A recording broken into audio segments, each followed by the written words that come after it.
Si Touch Art kasi, we're starting, I think we're almost 15 years na rin sa industry.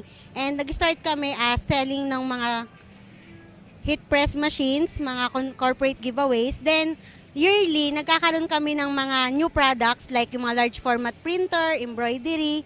Then, meron na rin kami sa ngayon ng first Epson DX7 na print and cut. Then, may mga large format printer na rin kami na Konica, Epson. So, lahat yon meron kami. Actually, doon naman sa strategy, halos lahat naman pare-parehas lang. Pero sa amin kasi, we're focused on business relationship.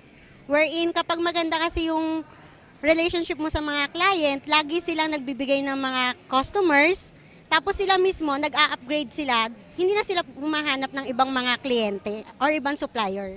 Dito kasi sa exhibit or lahat ng exhibit, nakakakilala kami ng mga new customer, then namimit namin yung mga old customer, tsaka nagkakaroon ng exchanging ng ideas wherein lahat kami natututo sa isa't isa at patuloy pa rin yung mga improvement namin.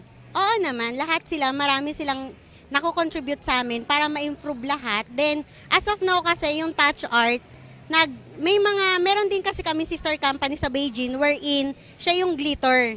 Siya yung brand namin, siya yung isa sa leading brand wherein sa lahat, nagbibigay kami ng 1-year warranty at saka dun sa indoor and outdoor, siya yung nangunguna. Congratulations sa lahat ng exhibitor. Siguro lahat kami, ginagawa namin yung the best namin para ma-support namin lahat ng kailangan for advertising. For this year, ang bago naming product, ito yung embroidery machine, wherein ito, 1 head with 12 needles, then pwede siya hanggang 20 heads. Ang kagandahan kasi nito, pwede mo automatic na nag-change siya kung ano yung color na kailangan mo for each needle. So, ito yung sample ng printout ng items natin. So, yearly kasi si Touch Art, yearly meron kami mga bagong product and lahat yon pinapakita namin sa mga client for improvement. Ito yung another new product namin. Siya yung first Epson DX7 na print and cut. So, after mo ma-print, so pag natuyo na siya, pwede mo na siya kagad i-cut. So, ito yung sample na. Okay.